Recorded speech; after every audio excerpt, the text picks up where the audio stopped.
En los países en donde ya se está utilizando este tipo de cobertura, como mencionabas recién México, Colombia, ¿mejoró el acceso a la salud? Hay evidencia muy clara a través de un montón de estudios excelentes en Colombia, en México, ahora en Estados Unidos, bajo la Obamacare, que la accesibilidad generalmente baja a pesar de un crecimiento de cobertura.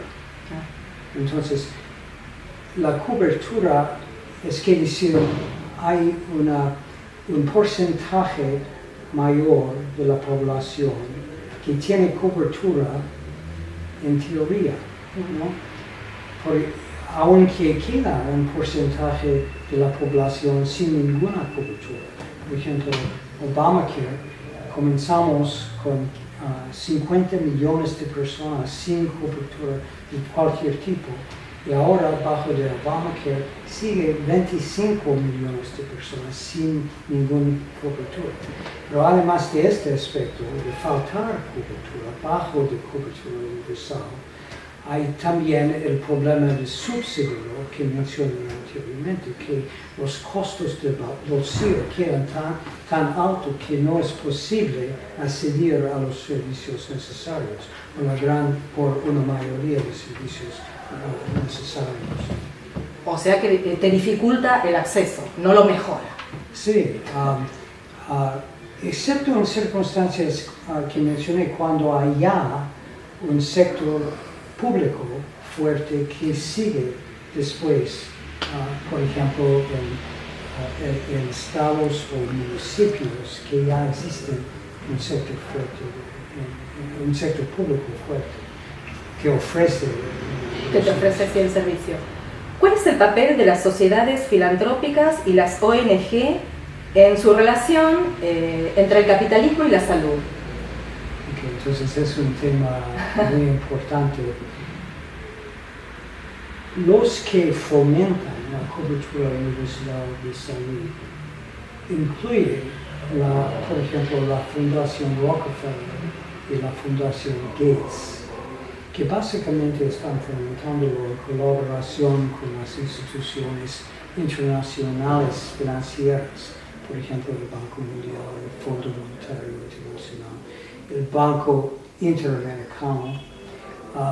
Y el punto es que fomentar este símbolo de cobertura universal, pero a través de crecer la participación de las empresas multinacionales privadas de salud. Entonces es un aspecto muy importante en el manejo de simbolismo. Rockefeller, por ejemplo, ha publicado muchos artículos, también tiene su portal de web y otros anuncios de la importancia de la cobertura universal. Y por eso tiene ciertos éxitos bajo de la bandera de universalidad. Básicamente es la misma propuesta de antes, es que atención primaria selectiva, que fue la propuesta de los años de 80. Claro, hay una intencionalidad detrás de esta inocencia de querer ayudar porque son buenos, digamos. Sí, sí. También una especie de fe, es que decir, una ideología, una especie de fe o casi visión religiosa de la importancia del mercado privado, es que decir, la ideología que el mercado privado es mejor que el sector público por razones de eficiencia, de competencia, de menos corrupción, etcétera, etcétera.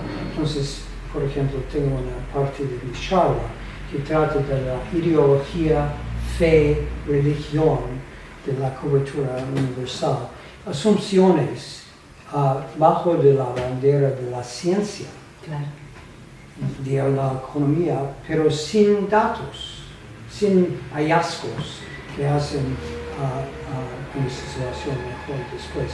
Muchas veces en mis clases, por ejemplo, ofrezco a los alumnos crédito extra si pueden encontrar un estudio científico que muestra Que abarca, ventajas claro. del modelo de competencia bajo del mercado privado en el sector de salud o aún en el sector financiero de este modelo neoliberal de competencia de la orientación de las empresas privadas. ¿Y encontraron alguno? Estoy esperando? todavía. Entonces, les invito A a buscar y me da alegría encontrar la primera evidencia de hallazgos favorables.